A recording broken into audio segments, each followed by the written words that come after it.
I'm Dr. Jam Katari. And I'm Dr. Sally Moore. And this is a Myeloma Minutes, a podcast for people affected by myeloma, patients, friends and family. Good morning, Sally. Good to see you. How are you doing? Yeah, I'm good, thanks, Jam. Are you good? I'm really good. We are 17 episodes old and number 18 we're recording today, but we have some exciting news about sort of development of the Myeloma Minutes programme, and that's a new website, Sally. So tell us all. I know, it's great, isn't it? It's so excited that there's different ways of accessing this content. I think what we're both really keen to do is make sure that as many people who might find this resource useful can get to it. And I think their website's a really good way of just, seeking this out, really. It pops up nicely when you stick the Myeloma Minutes into Google. And hopefully we have quite a few patients, don't we, and families who aren't so familiar with podcasts, but websites are a little bit easier to navigate. So check it out, everyone who's listening. Let us know what you think. If you want any additional content that a website could hold, get in touch. No, it's great. I think it will continue to develop. We're looking to sort of signpost different types of content, more video content, short form content. So tell us what you think, guys. I'd like to give a big shout out to my friend and our website developer, Haf Saba, who even before he actually started working on the website for us, he just bought the myelomaminutes.com domain. He just bought it. He goes, well, look, you're going to need this. So this is what I do. So I just bought it. And this was like a year ago. So it's fantastic. So he just knew how big we're going to be, didn't he? He's just one of these people who can just see the future. So yeah, thank you for your thumbs up there, Haf. So today we're going to talk about a completely different, relatively new type of drug that we can offer our patients. And this type of drug is called a bispecific antibody. So it may be that some of our listeners are on this treatment or have they heard about this, this class of drugs they come through, but we're really going to go into the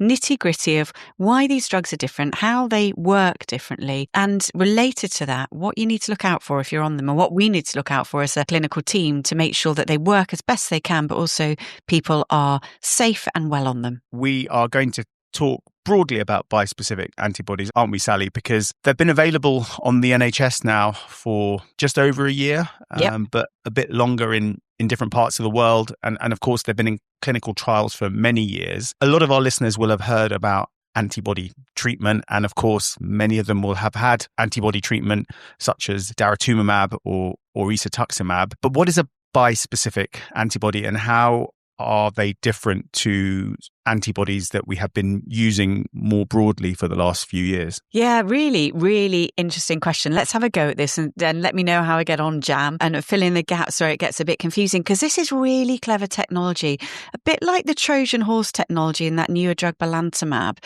which is pretty nifty. So are these types of drugs. So I think if we dial back a bit and have a think about what's happening in someone living with myeloma, I think if you, at its simplest form, you can think about a problem has occurred in the body that the body hasn't been able to correct. And in the context of myeloma, that is a cancer occurring that the body just hasn't recognised to control and keep a lid on. And that's partly because the immune system, which is normally, they're the cells in the body that would sort of recognise these issues when they crop up, isn't working as well as it ought to or as it should. And so these new classes of drugs are really clever in that they wake up the immune system to the fact there's a cancer there, and they help the immune system to target that cancer or to fight that cancer, in this case myeloma. And so they are really clever in terms of just sort of reconfiguring how the body works and recognises cancer to turn those really useful cells that already exist within our body upon the problem area, which in this case is myeloma. So that's a really kind of simple overview of the theory of a bispecific antibody. But Jan, maybe I can defer back to you in terms of kind of exactly how they do that and how really clever it is. So in health, we have our amazing immune system, and a really important part of that immune system are these cells called T cells, which are a type of white blood cell that are very important in what we call immune surveillance. So they're very good at noticing things that shouldn't be there, and they've got a variety of mechanisms to kill things that shouldn't be there, which are often abnormal cells. Now, what happens in lots of cancers is that various parts of the immune system can't notice that the cancer cells are there. So your T cells can't actually get to these abnormal cells to say, hey, mate, you're not supposed to be here. I need to kill you. Some of the biggest breakthroughs in cancer over the last 10, 15 years have been around understanding actually, how do we wake up T cells, or how do we change the way in which they can potentially interact with cancer cells? Now, what these very clever antibodies do, Sally, is that they're bispecific. So what that means, almost like, the way I sometimes explain it is like I've got two arms. I'm going to put my arms up in the air. So this may end up on some kind of short form content. And like one arm is going to grab onto and recognizes a T cell, and the other arm recognizes the myeloma cell, and then it brings them together. And that bringing together then allows the myeloma cell to be killed. What you've described in terms of your body and the two arms latching onto those cells, the myeloma cell and the immune cell, you are basically the antibody that's going into that person. So you, as you've described it, are the treatment. You're the bispecific, so to speak. And if you break down that word bispecific, which is not only a mouthful to say, but so often in medicine, if you break things down into little chunks, they tell you what the drugs do. So bi obviously means two. Specific means it's latching onto particular parts or proteins on the outsides of particular cells, and an antibody is how it works. It's a protein that's going into the body which is targeting particular aspects of different cells. So that's sort of a bispecific antibody in a nutshell. But watch this space, as we've said, there are more coming, which will have different pros and different cons. But it's really heartening to share with our listeners that not only are these drugs available, but actually they might be game changers. They work really well in a lot of people where the condition has otherwise been quite hard to control. So I think we're delighted that these have come through to the market, and let's watch this space in terms of where this goes in the future. So the ones we're going to talk about today specifically, Sally, we're going to talk about two bispecific antibodies that both target the same protein. The protein on the myeloma cells is called BCMA. That's one of the arms of the antibody that recognizes that protein on the myeloma cells.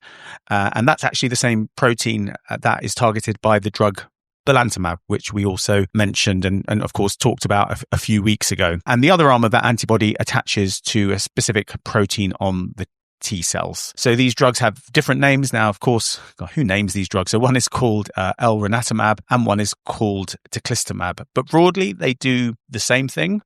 And teclistamab came out and was developed slightly before elranatamab. At this point, as we explore into how they are tested, I just want to do a shout out for our trials podcast, which we did a little while ago now, which kind of explains the different ways of testing these newer drugs that come through. But to sort of summarize the principles, which we go into in more detail in that podcast, to get a drug to market, and by that I mean for it to be available for people as a standard of care, you have to prove that it's better or as good as what else might be available.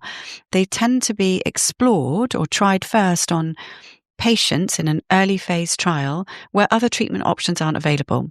So in the context of myeloma, that would be people who've had myeloma for a while and they've had previous treatment. Those treatments have stopped working. So what we call relapsed refractory myeloma. You tend to then try these drugs at a small dose to check they're safe, and then a bigger dose to really see how well they work and compare how well they work to the other drugs that are available. And so there have been many trials that have come through over the last few years exploring these drugs. And importantly, and it's really important we emphasize this point, at the time these drugs were being explored in clinical trials, it was around the time of the COVID-19 pandemic.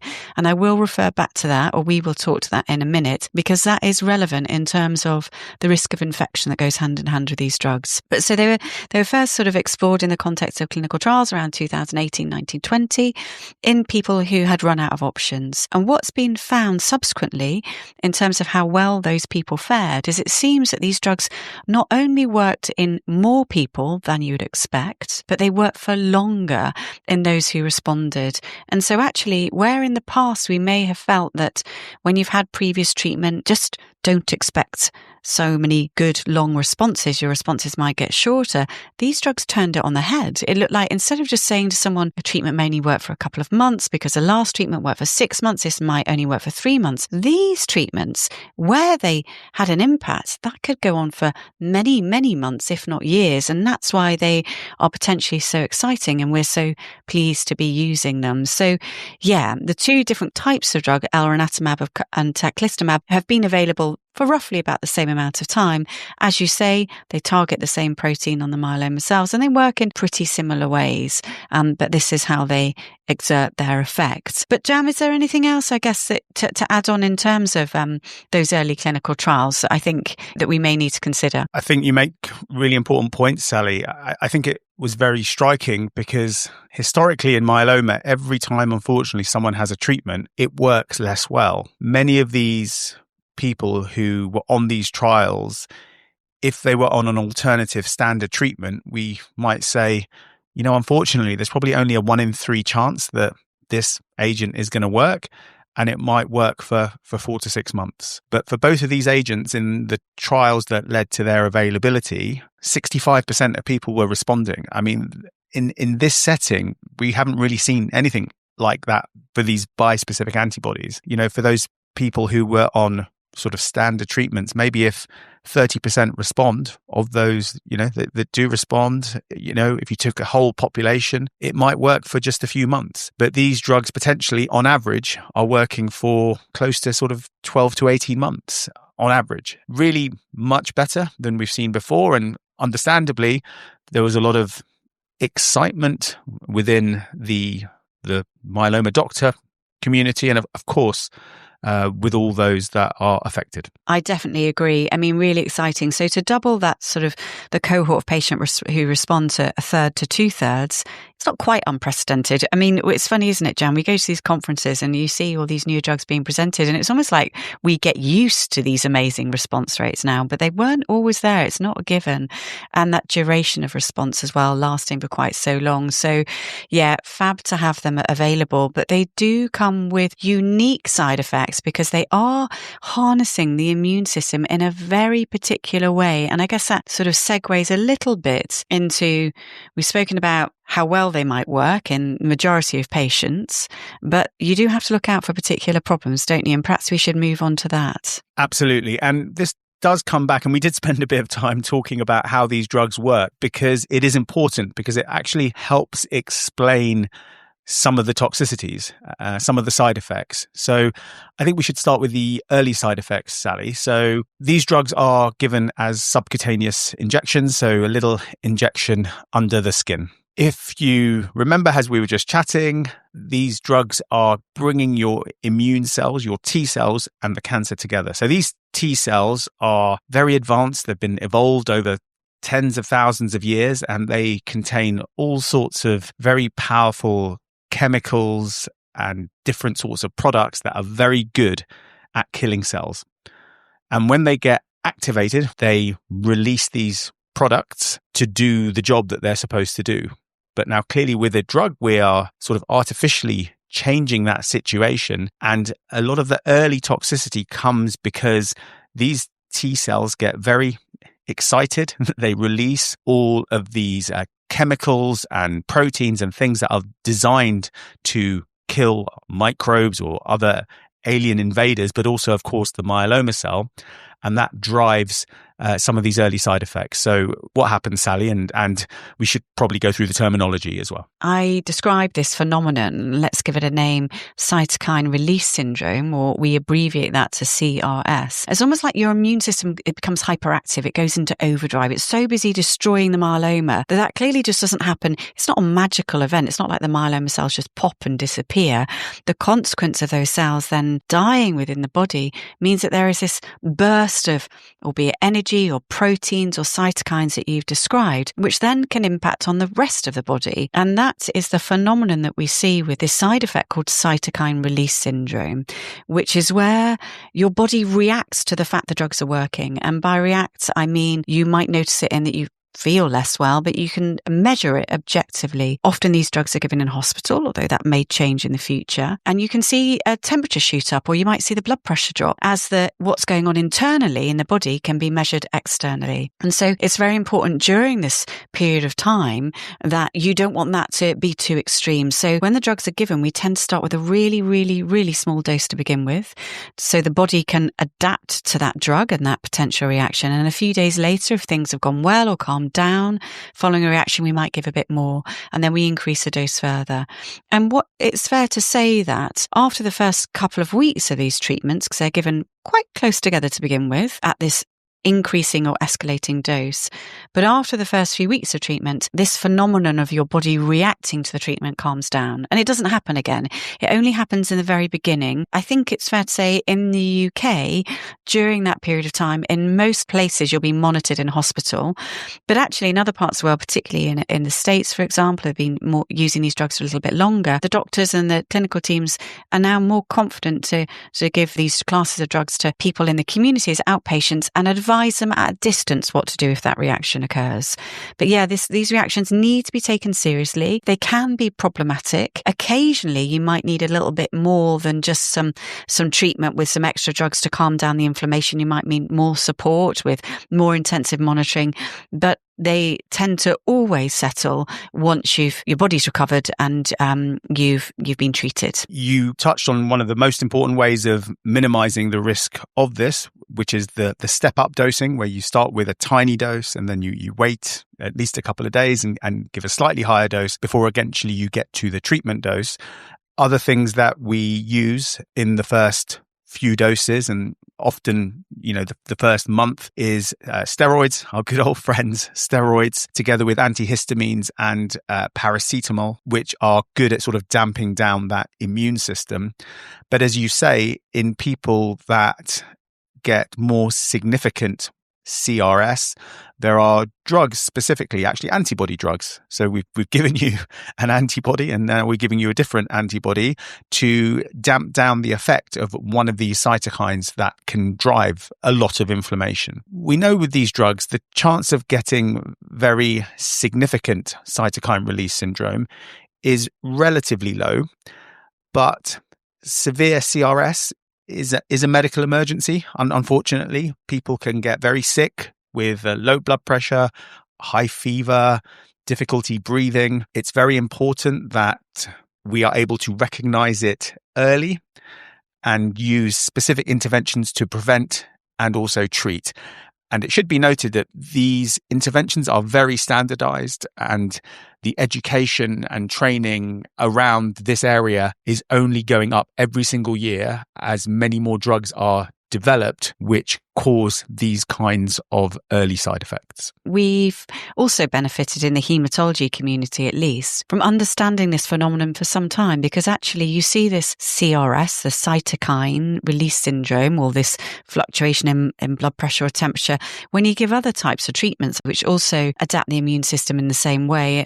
For example, subject for another podcast, but CAR T-cell therapy, you can also see this phenomenon. So I think clinically, we're quite familiar with this and therefore quite comfortable with knowing how to manage it. But it must be quite something to take on, really. When we explain it to a patient in clinic, oh, this could happen and this could happen and this could happen, I can appreciate that this might come across as a completely different group of potential problems that might sound, to begin with, pretty scary. I think the other thing to say, which is a really important point, increasingly as we understand these drugs, is the more myeloma there is within the body at the time the drugs are given, the more myeloma there is to react to the drugs. So it may be actually that some people don't get any side effects at all and they just sort of sail through. And that can sometimes relate to the fact that actually we're treating their myeloma early before it's sort of too evolved within them.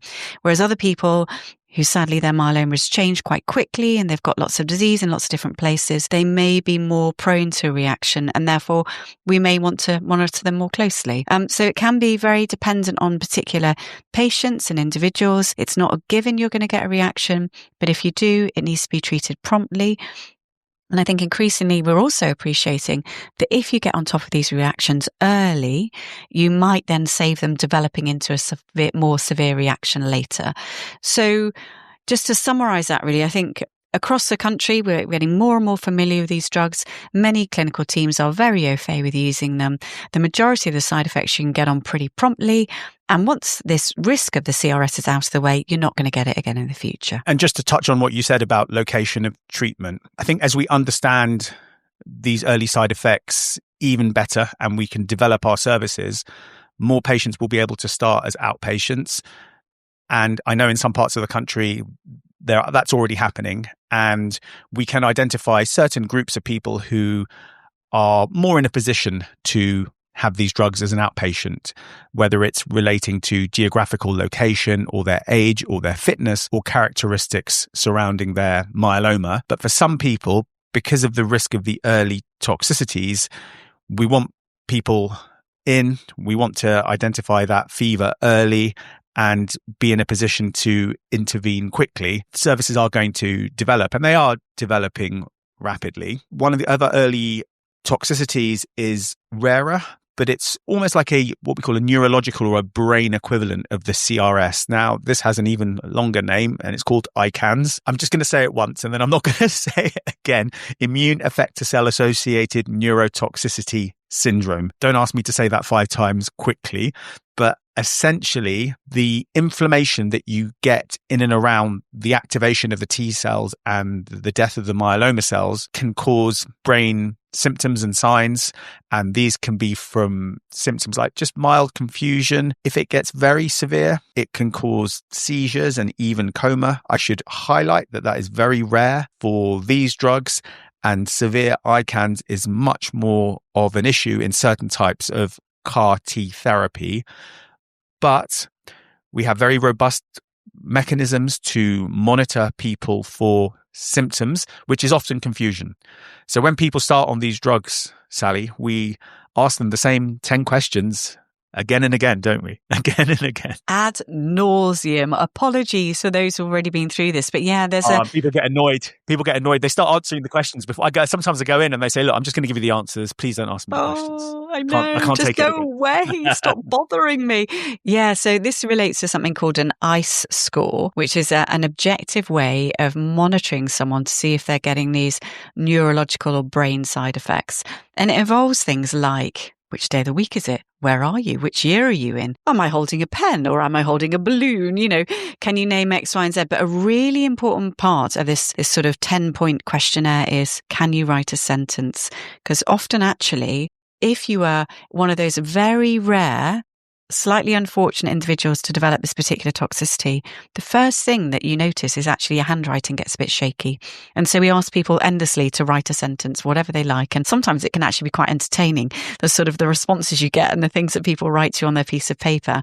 Because if you develop that side effect and if you get it early and it's just your handwriting is just getting a bit wobbly or you're not able to respond to the questions quite so quickly, again, we can calm that reaction down quite easily with some of the previous treatments that you spoke to, Jam. But I really, really, really want to emphasize that CRS, so that the inflammation, change in blood pressure, all that business with this class of drugs is relatively common. Maybe half of people, perhaps a little bit less than that, might get that. If they get it, it tends to be mild. Very occasionally, it can be more significant.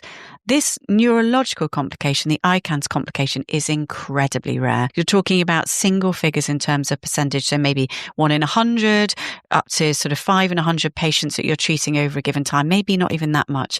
And even if it did occur, again, it tends to be relatively mild, but nonetheless, we still monitor for it. So I think this is something really important because when it presents, you've got to do something about it.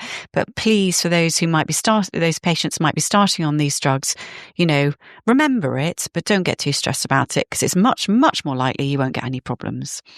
But you will get asked the questions again and again. I think I love the humor of our patients. The last patient who we started on, I think it was elranatamab, his sentence was, please stop asking me these questions. That was his sentence. And it's like, okay, I think we get it. But you're totally right, Sally. It's rare. It's usually pretty mild. If it does happen, very reversible.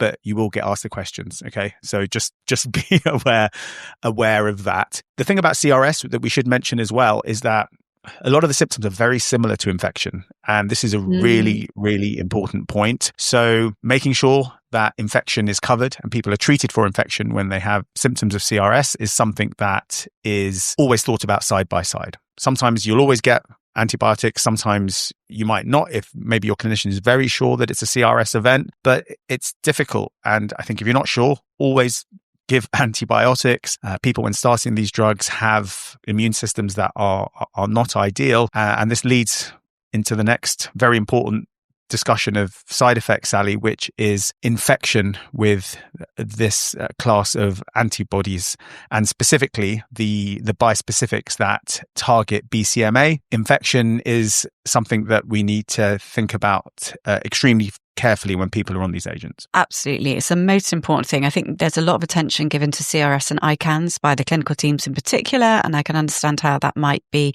of concern for patients. But really, if anything from what we're talking about today sticks, I want this to stick, which is got to take infection seriously with this class of drugs, much more so actually than any other time point, I would argue, in your treatment pathway. And so just to dial down into that in a little bit more detail, we've spoken about bispecific antibodies, which are treatments that pull in the T cells to the myeloma cells.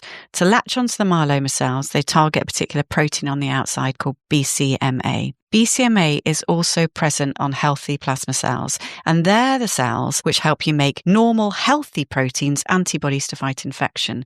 So yes, these drugs are great at targeting myeloma, but they also take away the good stuff, and that's why infection is such a problem. And before we kind of move on to the types of infection someone might get, I also want to emphasize that we will do another podcast on a different type of bispecific antibody, which targets a different protein on the outside the myeloma cell. And because it's a different protein, you don't see the infection signal in it the same way. So the infections here in this class of drugs are particularly pertinent and particularly relevant to the BCMA targeting bispecific antibodies because they wipe out the good stuff as well as the nasty stuff. What you tend to see as soon as they're given, if they are going to work, is you tend to see that your natural antibodies levels or immunoglobulin levels fall pretty quickly, certainly within the first month, if not prior to that. So you can literally watch it happening on your blood tests and look at, therefore, the vulnerability sort of evolving. Preventative action is absolutely crucial. When people are on this class of agents, they should be on acyclovir, which will be very common to lots of our listeners to prevent viral infections or some viral infections. Cotrimoxazole, which is a specific type of antibiotic that prevents a rare lung infection, and that's taken on Mondays, Wednesdays, and Fridays. Some people use a drug called fluconazole to prevent sort of mild fungal infections of the mouth. I have to say I don't give it. It's more of an issue where people have ongoing steroids, which is not the case with this class of drugs, which is a huge benefit as an aside, and people love that. You only have steroids for the first few weeks, and then it is a steroid-free regimen, so we don't need to list that long list of side effects again. The key thing that has really become apparent over the last couple of years is that, Sally, as you said, you can't produce the good antibodies that you need to adequately protect you. So the very good thing is that you can have antibodies made by other people. So there is this class of, it's not a drug. I mean, it's a human antibody product. It's called immunoglobulin. So we typically call it IVIG, so intravenous immunoglobulin. So it can be given through the vein, or it can be given just as an injection under the skin as well. And essentially, these are a whole range of mixed antibodies that have been made by other people. How is it collected? Other people just go on a machine, right? And antibodies are collected. Yeah, it's amazing. Are collected, really. Yeah. And then they're infused, and they're still active proteins which help you then fight infection. Thank you so much to all those donors who are able to do that for us and for our patients. But and so you need a regular top-up of these antibodies because they don't last forever in the body. And I think most places now give them every 4 weeks. I think the standard way of receiving these antibodies is via a drip. So they come literally in liquid form, and you put them into the body via a cannula as a drip once every 4 weeks. Now, every drug has its side effects. This isn't a drug, as you said, but it is a product, a human product. So some people can react to this product. But nonetheless, in the majority of cases, if you have a reaction, you can try a different type of immunoglobulin, and hopefully you won't react to that. And then in some centres, it may be that patients are fortunate enough to actually receive this treatment under the skin instead of via a drip. But that's not set up as standard everywhere. But the important thing is to get these antibodies, because again, just to emphasise, I would say without the antibody or the immunoglobulin treatment, it's very hard to say that that this treatment is as safe as it needs to be, because we did see within those clinical studies, which did run throughout the COVID-19 pandemic, that as we were learning about these drugs and as we were learning about COVID and as we were learning about infection, unfortunately, without immunoglobulin infusions or antibody infusions, and in the light of COVID, without a decent vaccination and such like, people were very, very poorly. Some people died because of infection, because they didn't get the immunoglobulin, because the evidence wasn't there to show how well it worked, and because we weren't so skilled at treating COVID in particular. But not only COVID, other infections as well. So really, really important. If you're going on holidays, more often than not, I tend to say to people, oh, don't worry about it. We can just move your treatment around. This is the one thing where I say, I really want you to stay on it every 4 weeks, the immunoglobulin infusions, because it's so important to protect you. And there's very good data that the rate of severe infections that lead to hospitalization, or sadly worse, drops very, very significantly. Intravenous immunoglobulin, as you say, Sally, people broadly have it 4 weekly. Some people actually maybe might be able to push it out to 6 weekly. It's based on various parameters that we look at in the blood, and it makes a huge difference, but it's not 100% protective. And unfortunately, severe infection can still be problematic. For some people on these drugs, it can be difficult for them to clear infection as well. Often they can end up with viruses that can cause sort of low-level runny noses and sore throats and coughs, which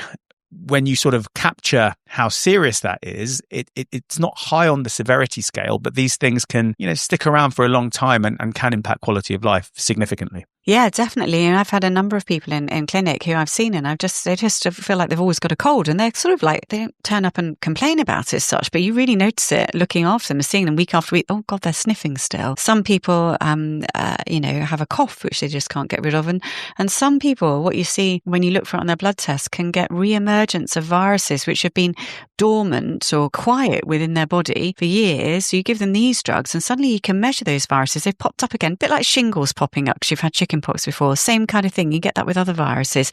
We have to monitor for that so that if that does become a problem, we treat those viruses. But sometimes people just have to cope with these side effects. I think many of them do very well, but clearly they'd much rather not have them as well. This is really, really important. Monitoring the risk of infection, making sure you're using your thermometer properly, you phone your triage or attend your A&E if you're having a problem, because early identification and treatment of infection is still so important. I've seen people who do get skin reactions around them. They can be quite significant. They can end up being quite red and angry and even causing a little bit of local infection. A good way of getting on top of this is sometimes people need to stay on the pre-medications for a bit longer, and that's enough to sort that out. It's much rarer, but I have seen a few patients get neuropathy, so damage to the nerves, but it's not a typical sort of or common side effect. I mean, in terms of other side effects, I think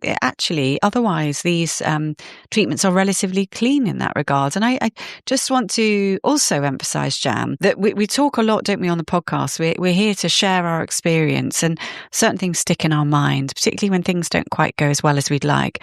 But it's also really important to say that some people are on this treatment and they don't get any side effects. They sail through the first phase, they don't get any reaction to it, and then they have their jabs every week, they have their immunoglobulin, and actually their quality of life is great. So just for those of you who are listening and potentially about to embark on this class of treatment, I guess what we're trying to emphasize is things that we would think is important to be aware of. That doesn't necessarily mean it's going to happen. Some people really not enjoy, that's the wrong word, but find that their quality of life as good as it's ever been whilst they're on this treatment. And what you also, the data tends to tell us is the longer you're on the treatment, the better you feel, the better your quality of life becomes, based on the clinical studies at least. So, it's not all bad. CRS, ICANS, infection, if you can get on top of all of that, then hopefully these drugs just can allow you to carry on with your life. We've all had a number of patients, Sally, who said this is the best I have felt since I have been on any myeloma treatment. It's because, as you say, they stay completely infection-free. They're on 0 steroids because you don't need them. And that does make a big difference as well. And they come in for an injection under the skin, their antibody injection, which over time the intensity reduces. So for both of them, they may reduce to every other week. So initially you give these drugs weekly. I think we're getting increasing data now that for people that have responded well, there may be patients that we're dropping to once every 4 weeks. Who knows, in 2-3 years' time, we may be dosing them even less frequently in certain scenarios. You're not on an intensive treatment that you need to come in often for. You're not on steroids. You're not getting infections. You have no other side effects. You're getting to that point where are you hopefully just not really thinking about myeloma, which is where we want people to be. I totally agree. And those other side effects, which often, people are really concerned about and impacts on their quality of life, like feeling sick or losing your hair or such like, it just doesn't happen with this class of treatment. So I agree. And I think if we were to fast forward into the future, I suspect in a few years' time, we'll be giving these drugs less frequently. We won't be, if you dial back to the very beginning of this pathway, we won't be admitting people to hospital in the majority of cases. They'll be having the drugs far less frequently, and hopefully most people will have a very good quality of life. And just one other patient group, Jam, I just want to pull in to think about here, which I think warrants special attention. That is people who are slightly older and slightly frail.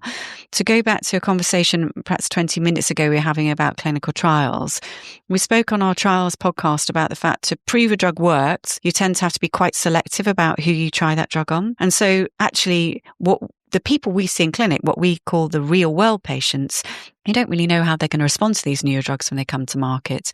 And I think particularly with this type of drugs, class of drugs, there has been a degree of hesitancy maybe about exposing older, frailer patients with other health problems to these drugs, just because you think, God, if they get an infection, how are they going to cope with it? Are they going to be okay? But I think as we move forward into the future, we'll also gain increasing confidence about enabling slightly frailer patients to receive these drugs and to do so safely, albeit that data that's coming out at the moment might suggest maybe those patients might be more vulnerable to some of the early side effects like CRS or ICANS, but you're still not talking about big numbers. So I think in the future, we'll be giving these drugs differently to more patients, and we'll just learn as we go all together about how to really optimize the toxicities. In the UK at the moment, you can use these drugs at 4th line and beyond. That means you've had 3 treatments prior to having this class of drugs, and it's important that you've been exposed to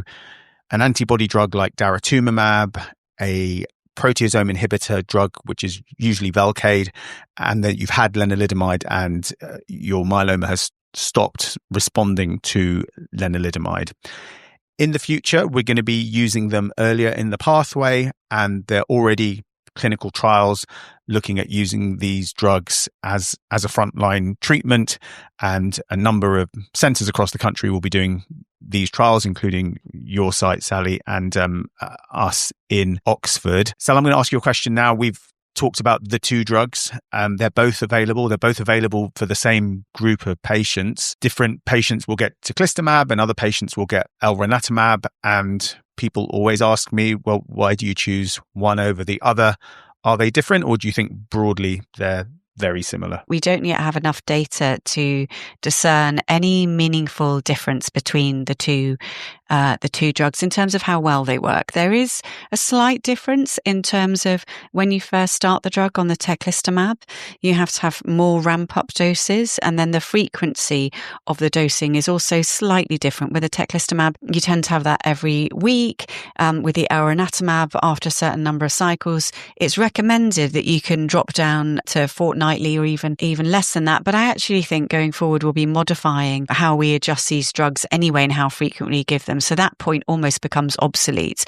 So then it's just a case of, well, how well do they work, and do they work in as many people? And at the moment, it's quite hard to discern that one may be better than the other, or one may not work so well.